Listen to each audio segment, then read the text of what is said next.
So Susan, welcome to the podcast. Thank you so much for having me, Jess. Yeah, I was so excited to speak with you today because I'm such a fan of you and the work that you're doing. I just think it's so meaningful, and I'm really excited about the new book. Oh, thank you. I really appreciate that. So I just want to dive right in and just Bittersweet. What an amazing title for a book. How would you define this word, or what kind of, what really do you feel makes the word bittersweet really meaningful and important for us to be paying attention to? Yeah, to me, bittersweetness is about a deep recognition that in this life, joy and sorrow must forever be paired, and that everything is impermanent, and everyone we love best will not be here forever. And yet, at the same time, that with that deep recognition comes a very intense joy and appreciation for the beauty of the world. And bittersweetness to me encompasses all of that. Um, and another related word for it is melancholy, which I would have used actually, because uh, for thousands of years, like 2000 years ago, Aristotle was asking the question, why is it that so many of our great poets and philosophers and politicians seem to have a melancholic temperament? And I do believe that with bittersweetness and melancholy comes this a kind of access to states of creativity and connection and transcendence. But I didn't use the word melancholy only because in our culture, melancholy gets such a bad rap, and it is seen as synonymous with depression, even though the state of mind that I'm talking about, I don't know, it may or may not be a cousin to depression, but it's quite different from it. It's a state of intense aliveness and intense connection, the with the dark as well as the light, but connection and aliveness all the same, whereas depression can be much more about a sense of numbness and despair and hopelessness. So this is very different. Yeah, I love that approach of just really encompassing both the light and the dark. I think that that's real life. It's not about Yeah, being up here like all the time or down here all the yeah. time. Uh, and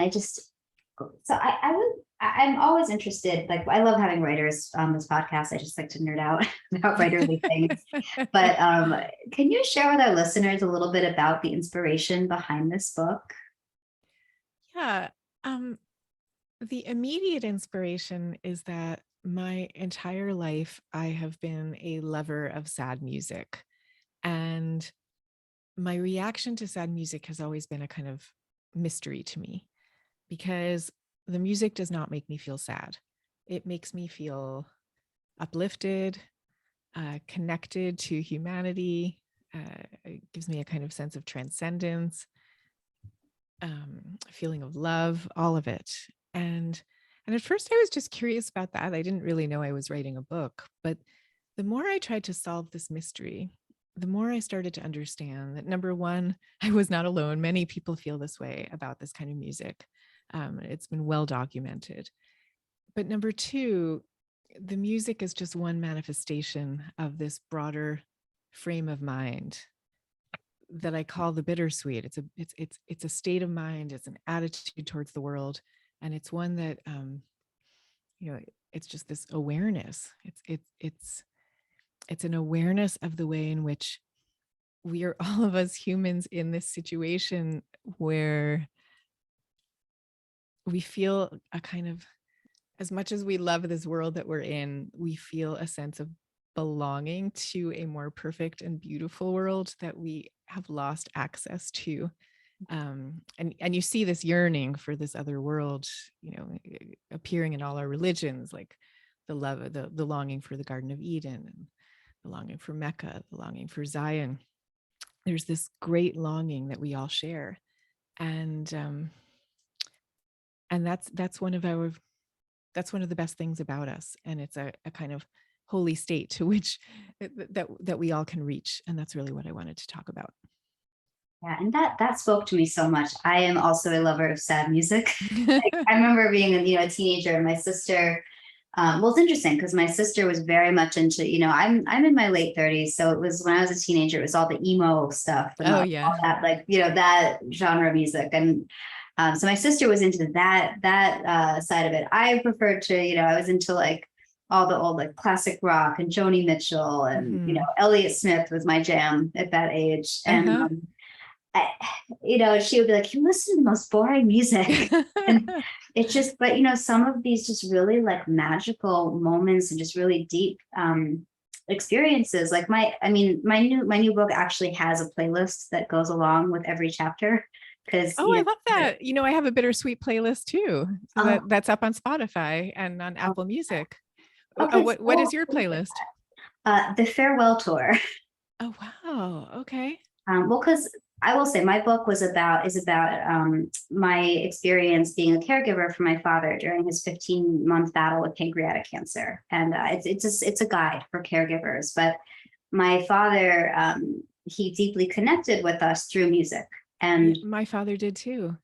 so I can imagine you understand that there's just certain songs that you connect to them and to shared experiences or feelings you had, while at different points in your life. And so, yeah, when I sat down to write, I was like, well, of course there has to be a farewell tour playlist. And my dad passed, but he asked my mom, he's like, close down my Facebook, like, get rid of all this stuff, but leave my Spotify active. So I had Oh, access to all his playlists, all the music he was listening to. So I took I made a playlist for the book of songs he was listening to during that experience and songs I was listening to during that experience. And it was like time travel, in many ways. But yeah. there's something magical about music. I will never understand people who don't listen to music. Like I feel like I know. now, I think of all the different art forms and all the different media, music is the one that's the closest to the soul, like the one that speaks directly for sure. Um, but yeah, that's so amazing. I had such a similar experience. Like it was my father who introduced me to music in the first place from the time I was very little. And he had also introduced me to Jacques Brel, if you know him, the Belgian singer-songwriter. And it had been many decades since I had loved Jacques Brel and we totally bonded over it. And it had been many decades since I had listened to it. But while my father lay dying in the hospital of COVID and I was like waiting to hear news of him, I found myself playing the Jacques Brel and it was like, just big flood of reminiscences and emotions and like uh, connection. I Yeah. have goosebumps just thinking about that. No, Yeah. but that's something there too. We played music all my father passed away. Like it was kind of he didn't do anything half-assed. Like if he was going to be in the hospital, he was going to be in the hospital. So it was just he kind of did great up until the very end, and he ended up in the ICU for the last few days at Memorial Sloan Kettering. They were like, "Oh, we have USB speakers, in the room. Like just play music." So we had all his playlists going, and I interviewed a number of musicians for the book because there's a whole tie-in with this idea of being on the road and being on the caregiver journey. And they all wanted to know what song was playing when he died. It was, Ah, which, and what was it? I don't remember. Mhm. He was really into jazz for a few months in like his last, because he was always like into learning something new. And jazz was something he was starting to get into. And of course, I'm a lyrics person. Like for me, that's just how my brain latches onto Mhm. things. And so the last few hours, because all day it was like classic rock and like, I have very like a big, strong memory of listening to Rocket Man, like sitting Uh-huh. next to Yeah. bed. But in the actual like last hours, it was all jazz music. And so no lyrics, nothing to really anchor my memory of it. Like I remember the sounds, but I don't have the Mhm. vocabulary to really explain or really Yeah. ever find out what it was. And I haven't had the balls to go listen to his jazz playlists. Oh, that will happen. But That will a happen. lot of people I spoke to, like one of the musicians I spoke with, shared very specifically, like, oh, this was the song that Pastor my father was playing. It was his favorite song, and other people had very similar. And it's just music is such a connector in so many ways for people, important. And part of me is glad I don't remember the song because I don't know if I could ever listen to it again. But the other side of Yeah. me is so curious, right? Yeah. No, I totally understand. And I dedicated my whole book of Bittersweet to the musician who has mattered the most to me in my life, which is Leonard Cohen, Ah, who I absolutely adore and have loved from the moment I met him when I was in my early 20s. And yeah, and the epigraph to the book is from his song Anthem. And the epigraph is, "There's a crack in everything. That's where the light gets in." And that's really the theme and the philosophy of bittersweetness, I believe. It's like in our culture, we're taught, there is no crack, or like pretend there's no crack. Yes, there might be one over there, but you should be whistling and smiling your way through it. You should act as if the crack does not exist. Um, and and then you could say like a depressive attitude would be, there's only the crack and we're all going to fall through. But then there's this middle way, which is what bittersweetness is, which says, yes, there's a crack. There's a crack everywhere. Everything is broken, but also everything is beautiful and the light comes through. Um, so I loved all the years that I loved Leonard Cohen's music. I didn't know why, but as I did the research for this book and really like immersed in this bittersweet tradition of religion and art and philosophy that has existed for centuries, I realized that's what I was responding to so viscerally all these years, was that simple transformative message. oh my gosh, that is one of my favorite quotes ever. Like it just, Yeah. I still remember the first time I ever listened to a Leonard Cohen song. Like I remember Uh-huh. where I was, what it felt like. It was the Stranger song, which Oh my God, I very, oh, love that one. And I never hear anyone talk about that one, oh but God, it's so yeah. good. Yeah. It's just there's something about it. It's like both chilling and just you're so drawn to it at the same time. I Oh, know. I know. And like, there's something about like his willingness to speak his truth, you yes. know, that, yeah, You yeah. know, and Which I I think, and I think that's why music and this bittersweet tradition in general, I think, draws us in, because it's basically people who are telling the truth of what it's like to be alive, the dark sides as well as the light. And the more you're willing to tell the truth, the more connected we are, because we all experience that same truth. So we're not pretending. that's one question I really wanted to ask you. Is that just I have long been intrigued by this topic of turning pain, transforming it into something. Yeah. So whether that's something like beautiful or helpful or, into love. And I'm curious to hear, what are some of the ways that we can transform pain? And, kind of what is that process like? Well, I think that the two, I could say, biggest or most obvious or clearest paths of transforming pain is one, transforming it into beauty, and another, transforming it into healing. I say in the book, like, whatever pain you can't get rid of, make that your creative offering. Which does not mean you have to like go out and compose a symphony, or like have a painting shown in a gallery in New York City. It's not like that. It's just like something, bake a cake, like perform a gesture for somebody who could use that gesture, to turn in the direction of beauty and make that a proactive part of your life. And also, the question of healing, the best way really that we can heal ourselves is to try to heal somebody else who is suffering from a similar type of wound. And we know this again through the whole bittersweet tradition. One of the great archetypes is the archetype of the wounded healer, which appears in our mythology and fairy tales and so on. The figure who like is wounded in a particular way, and that wound gives that person a unique strength that only they have. And you see this like over and over again. Like, and in the book, I give many examples, like the woman whose child is killed by a drunk driver, and then she forms the organization of Mothers Against Drunk Driving. So she doesn't like, it's not like she's just her child is killed and then she's becomes like a nurse healing in general. Like she's healing in the very specific way in which she was wounded, which for many of us is an incredibly transformative act. And you see it happening again and again, so like after 9/11, lots of people are signed up to become firefighters. And in the wake of the pandemic, lots of people sign up for nursing school and medical school.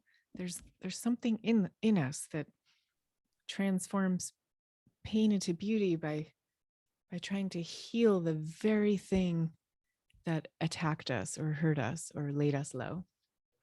Well, that resonated with me a lot. As I told you, I spend most of my day in oncology. I'm a dietitian, and I grew up watching my family members suffer from, cancer, diabetes, heart disease. And they also had a terrible relationship with food. So I remember in my early 20s, I had my astrological chart done, and the astrologer, she was like, "Oh, well, you have in your career sector of your chart, you have Chiron, the wounded healer." And I was like, Chiron, exactly. "Oh, duh." Like, yeah.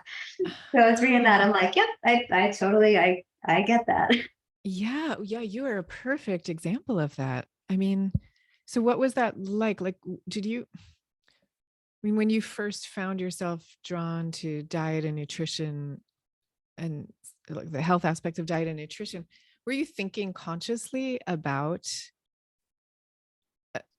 kind of trying to close in some way the wounds that your family had sustained, or was it much more pre-conscious than that?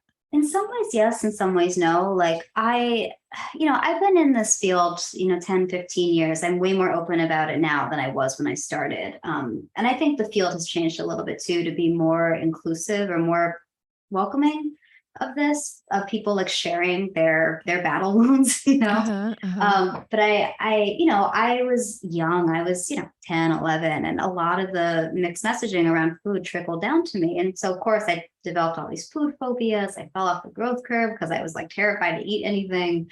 And I had the fortune to work with a dietitian and a therapist who just taught me how to tune in and like tune out the noise, and that served me so well. And I spent the earlier part of my career trying to make it about a story of like just wanting to help people heal and feel well. And then I was like, no, that it goes much deeper than that. I learned stuff the hard way, and I want to help make that easier for others and support people, who maybe are going through that, or people who might be prone to going through that, and help them not go through that. So in some ways it was conscious, but let's be real, it was conscious. I'm incapable of lying to myself in general. But when it comes to, what I share with the outside, especially when I was earlier in my career, there was always a wall. I felt like I had to be like, and I do have questions to you about this, like that, that calm exterior where like nothing has ever been wrong, like everything is fine.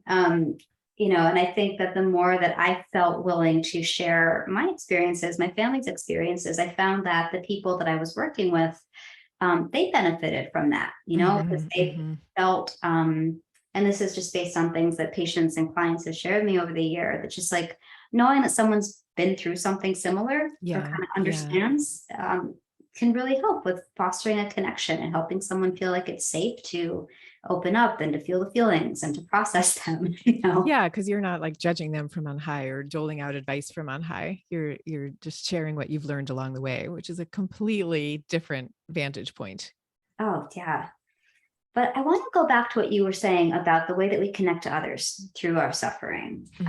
It's such a great, and I think I don't know how you feel about this, or how you would describe this, but I do feel like I observe very often that people they frame it as like complaining and like bonding over complaining, and that's bad, but that's different, correct? Like, there's something deeper about the way we connect to others through our suffering. Yeah, I mean, we are physiologically designed to do this because of the way we evolved, because we evolved to be able to take care of helpless and vulnerable infants who make their needs known by crying, and then the adult in question responds and cares and gives them what they need. Because of that, we like it kind of radiates out from there. We have this physical capacity where we just like respond automatically to someone in distress by wanting to kind of come closer and make it go away. And I'm not saying we always get that right, because also evolutionarily, we can be quite hostile and cruel and all the rest. But there is an aspect of our evolutionary design that Darwin noticed 150 years ago. And now, all these years later, the psychologist Dacher Keltner at Berkeley has been studying it. And, he talks about the vagus nerve, which, as you know, is a giant collection of, or a bundle of nerves in our bodies that is so fundamental. It regulates breathing and digestion and sex drive. And also our vagus nerve becomes activated when we see another being in distress. It's like physically we react, just the way when you hear that sad music and you feel that kind of heart-opening sensation. This is all happening at a fundamental and physical level. And yeah, so we tend to think of this in our culture as like, as you said, like, well, bonding over complaining, or maybe we think of it as a kind of Sunday school emotion that we kind of trot out when we want to be, pious and good on a Sunday. And but it's not, but those are misconceptions. Like it runs so much deeper than that, so much deeper. And I would say too, even like for thinking about friendship and the bonding over complaining phenomenon, that's something real. I mean, the fact that part of the currency of friendship is that you share with your friends the things that you might not tell somebody else, the things that you can trust your friend to hear and to help with. And that's what makes them a friend in the first place, or that's part of it. That's something really special and worthy of treasuring, instead of thinking of that as, kind of unseemly. Yeah. And I feel like how often do we have that experience where someone's like, oh, how are you? And you're like, oh, yeah, I'm great. Everything's good. And then you pick up your phone, you're texting a friend about some like horrible thing that you're going through that day. Right. Right. Exactly. Um, and something that I was really struck by, and I love how you phrase this, the tyranny of positivity. Yeah. And for our listeners, can you describe what this is and some of the ways that it can affect us? Yeah. I mean, the tyranny of positivity, it's basically the cultural message that all of us are sent, that no matter what is happening, we should be putting on the happy face, we should be soldiering through it, we should be whistling cheerfully, all of it. And in the book, I tell the story of my dear friend Susan David, who is a psychologist who studies emotional agility. And Susan came to do her work because of her own personal history with the tyranny of positivity, which is she was 14 when her father died of cancer.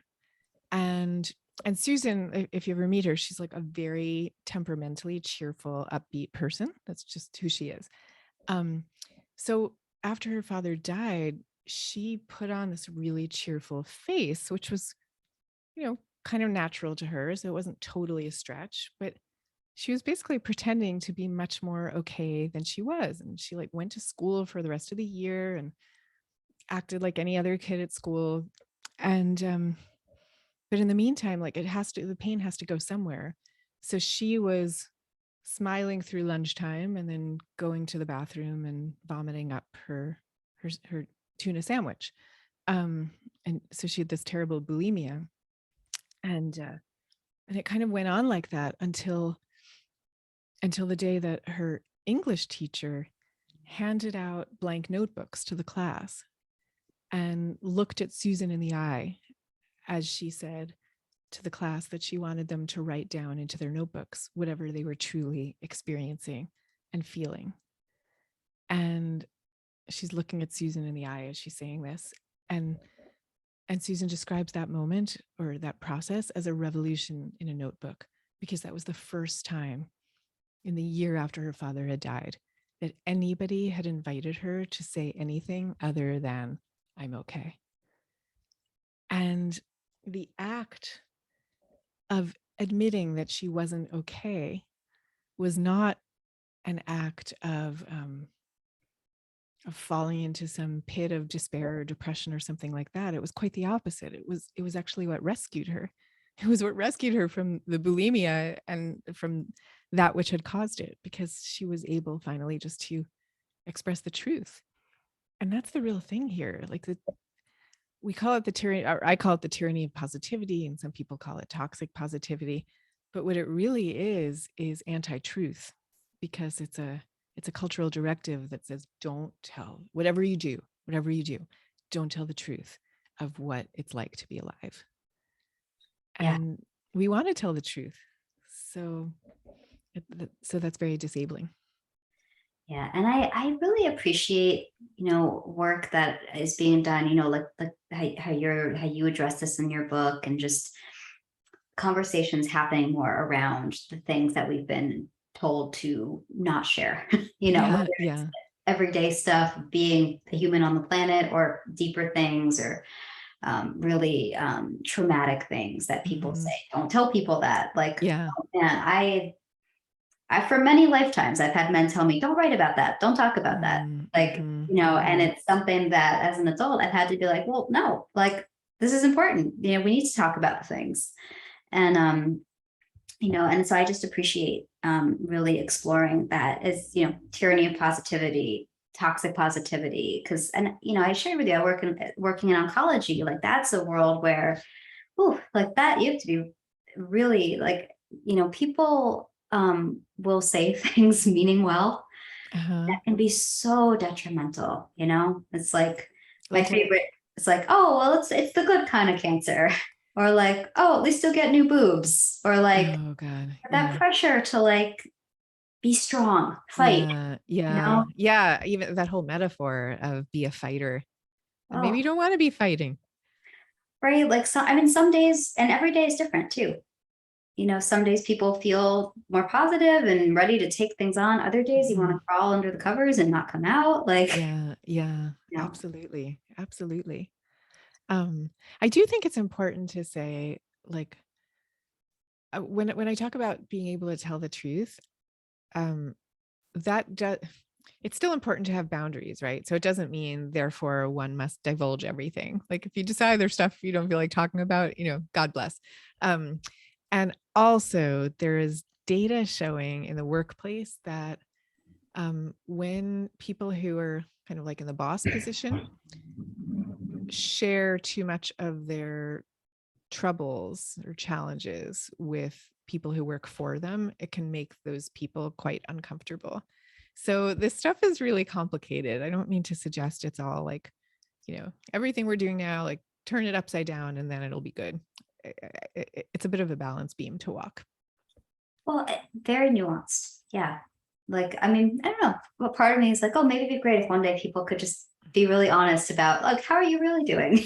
Yeah. Right? But no, to your point, there's still like, I know from being a healthcare provider, for example, there have been times like, when my father was sick, didn't tell anybody, because I just didn't want my patients and clients to think they couldn't count on me. Mhm, mhm. And that's something I think we're all navigating in different ways, in different, uh, what's the word I'm looking for? The different roles that we play, Yeah, and yeah. kind of figuring out how to share, what to share. Um, and I think, um, even stuff like sharing on social media, it's like having those little checks of like, okay, why am I sharing this? Why am I not sharing this? Who benefits Mhm. from me sharing this or from me not sharing this? It's Right, something we're right. all navigating. And I appreciate that you explore that. Yeah. Yeah, I think one of the techniques that I think is really useful for this specific problem um, is I saw this at a conference that I attended, where the person hosting the conference, and this was large auditorium full of hundreds of people. The person hosting the conference asked each of us to write down on a little piece of paper something that we were going through at the moment, like some life challenge. And people wrote these things down, and then they were all collected in a hat and given to the host, who sat on the stage and just started picking the papers out of the hat and reading aloud.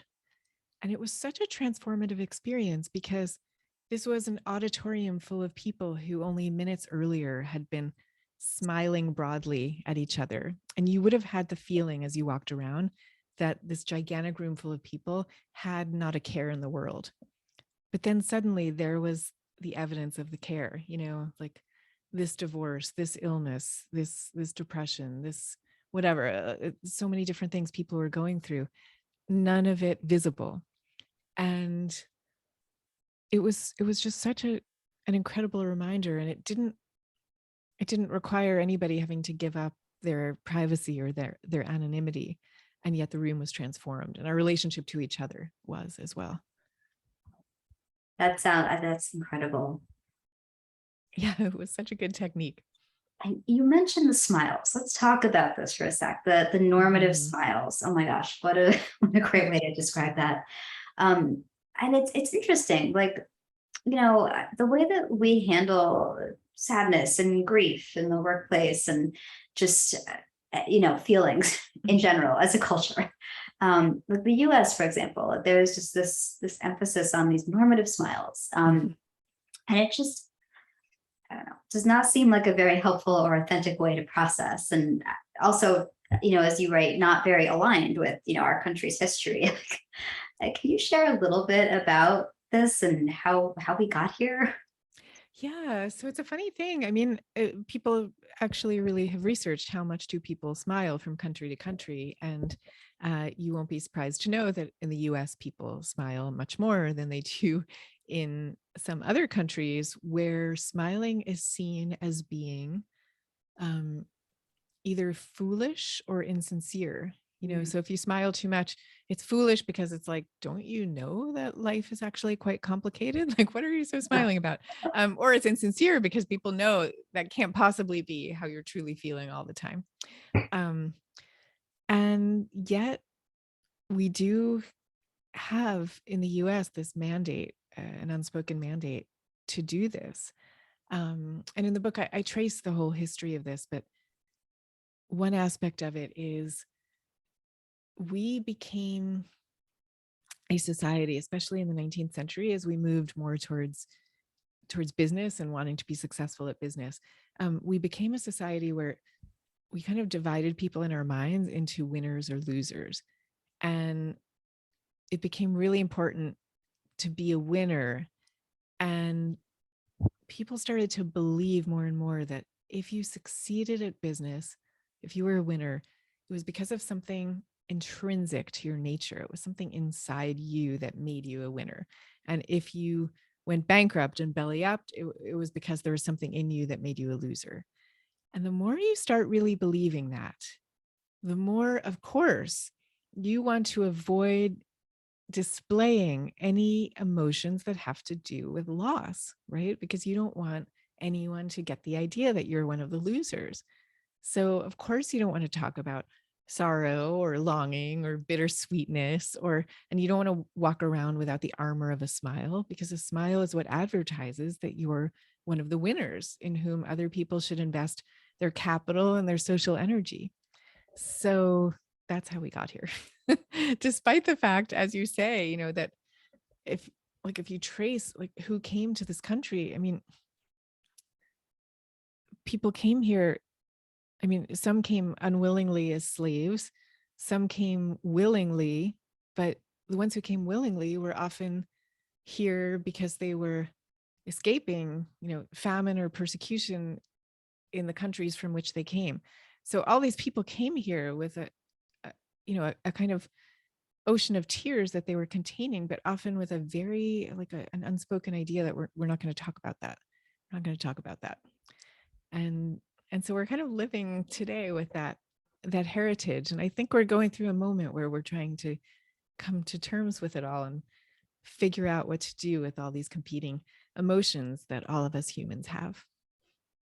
To go back to music and music nerddom for a moment, I don't know if dating myself is the word, but just exposing what a nerd I am. I remember when I was a teenager, Elvis Costello came out with this I don't know, I can't remember, it was like a B-sides compilation or just a special edition, like a Cruel Smile kind of. It was in the early aughts, but it was he covered Charlie Chaplin's Smile. Uh-huh.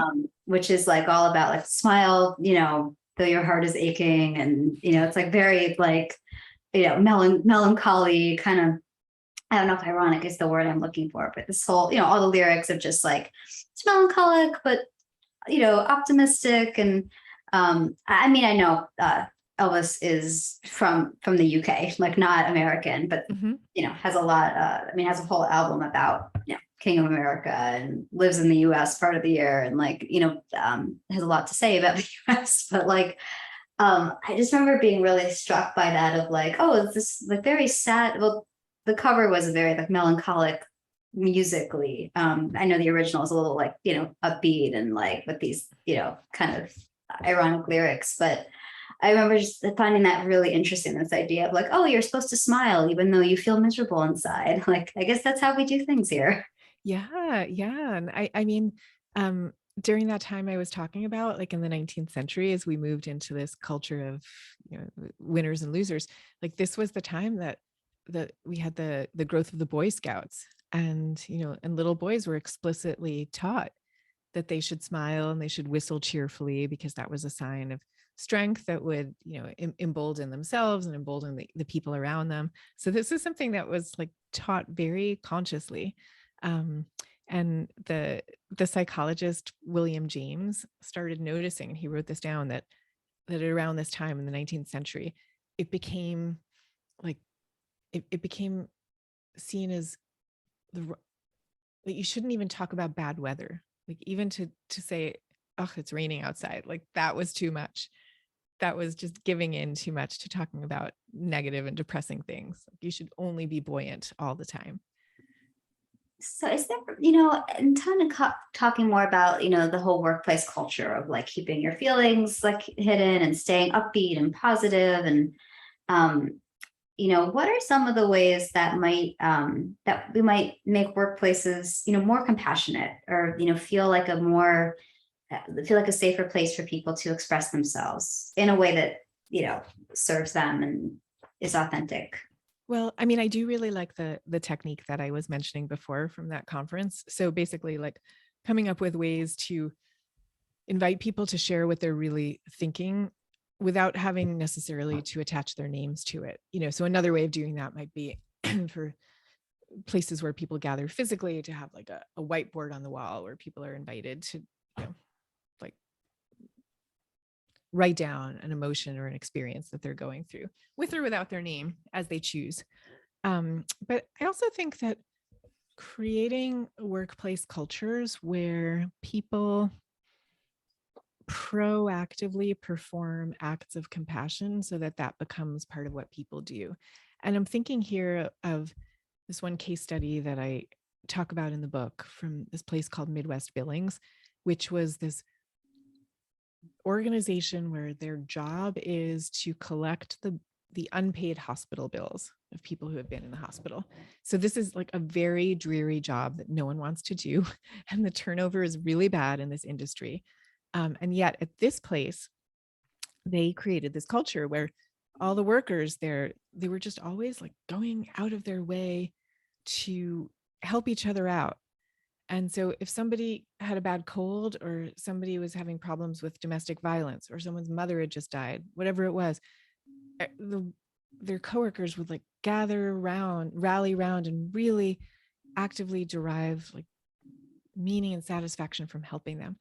And this unit, their turnover rate was like 2%, which was Wow. nothing in the industry. And they got their bills collected like 3 times faster than all of their competitors. And that was really the only difference, was just that they had this culture where people took so much pride. And they talked, one of the people who was interviewed talked about how, she said, even if you weren't necessarily oriented this way when you started working here, you would watch other people do it and you would start to derive pleasure from it yourself.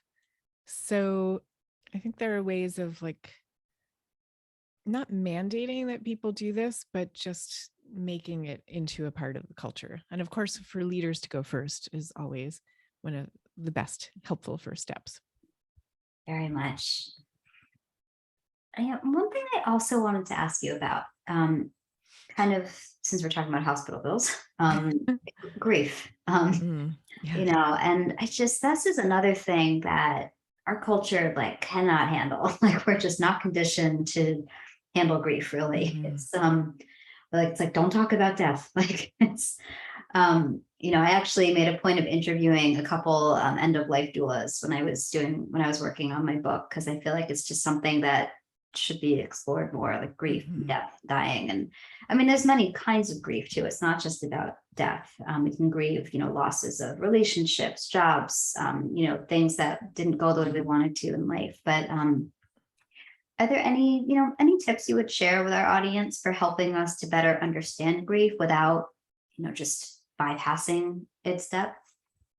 Yeah. I mean, in the book, I talk about a lot of different ways of approaching grief. Um, and I guess I'll talk about two right now. One of them is to know that based on the research of George Bonanno, who's at Columbia, like he found that most of us are much more resilient in the face of grief than we expect to be. Um, so we think we're going to be completely undone by the loss of a beloved, and it often feels like that. Um, but it's also true, humans, for as long as humans have been alive, we have been subject to bereavement. So we're kind of born for bereavement, you could say.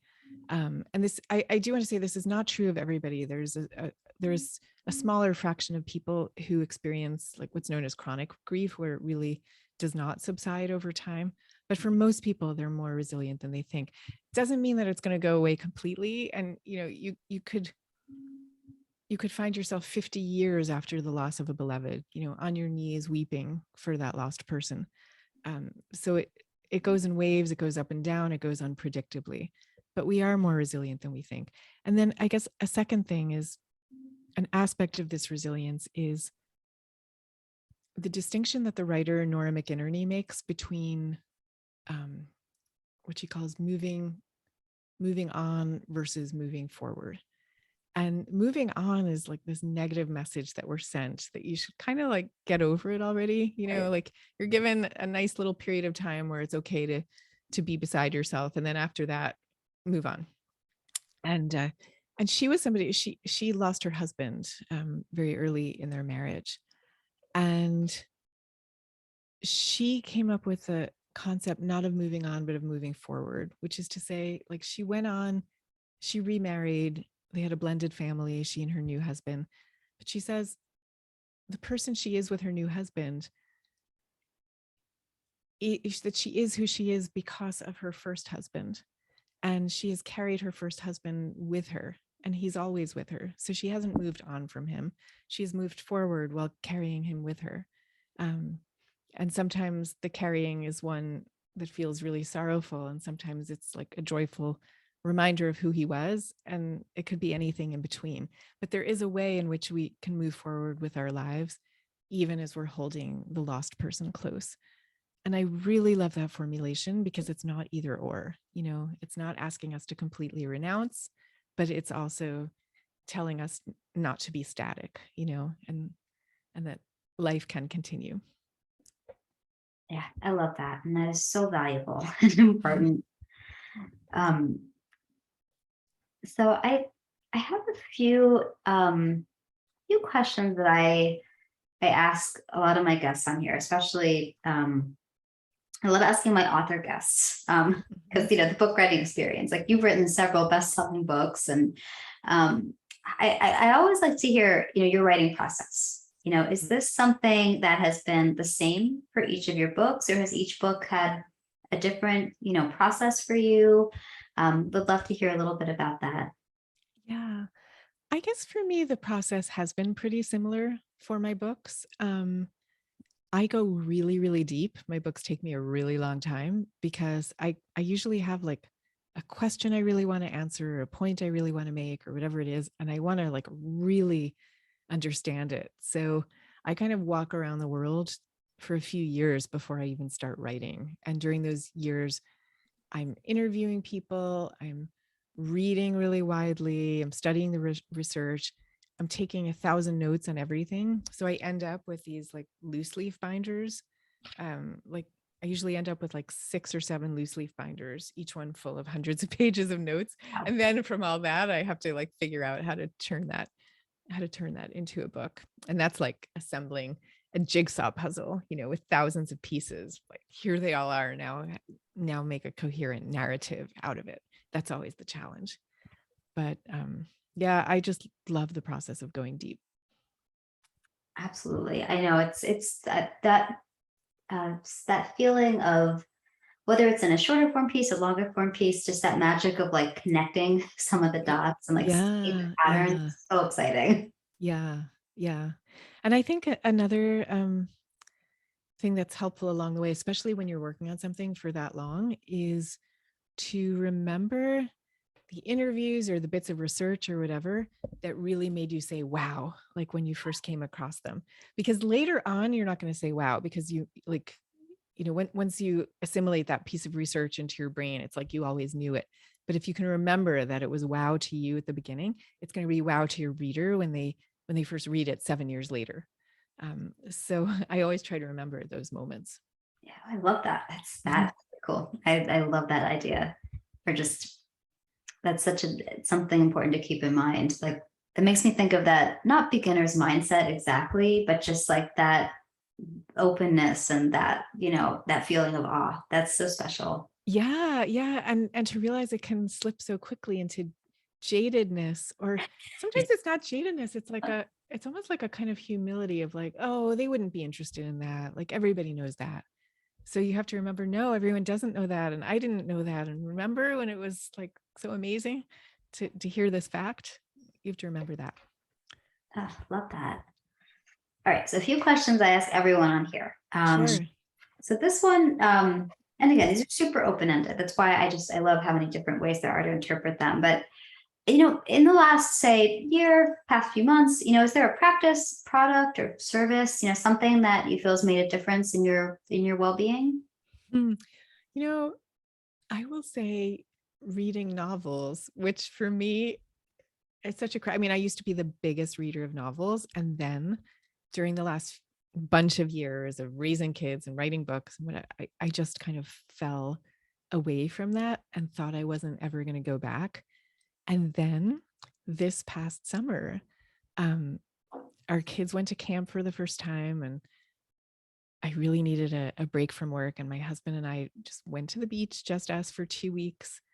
And I just read like 5 novels over those 2 weeks. And it was the most amazing restorative thing. And so now I'm like determined not to lose that again.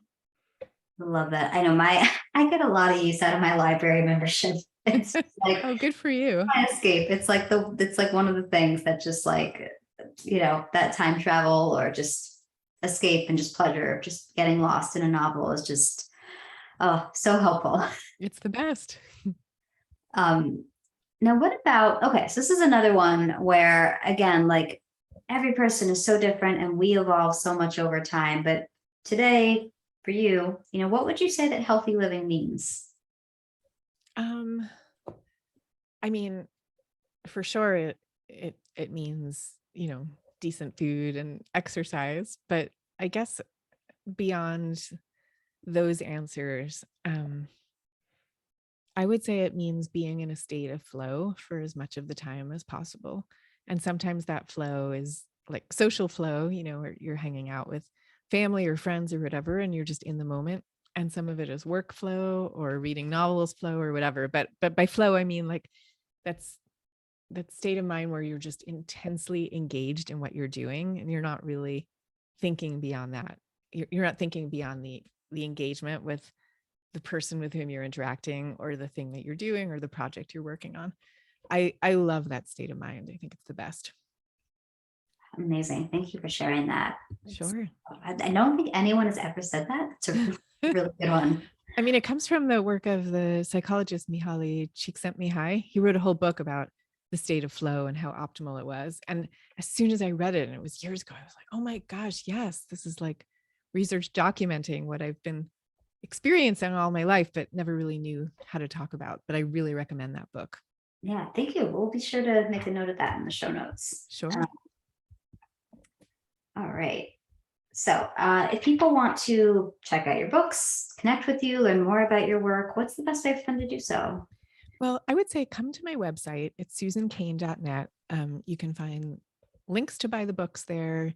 You can sign up for my newsletter, where you'll just stay up to date on things I'm thinking about or doing.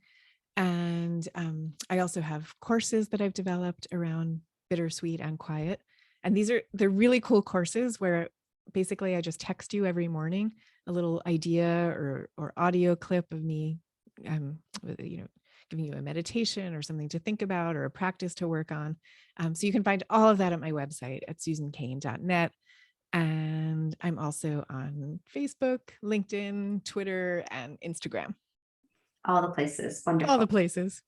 Yeah. All right. So thank you so much for coming on today, Susan. I so appreciate your making time.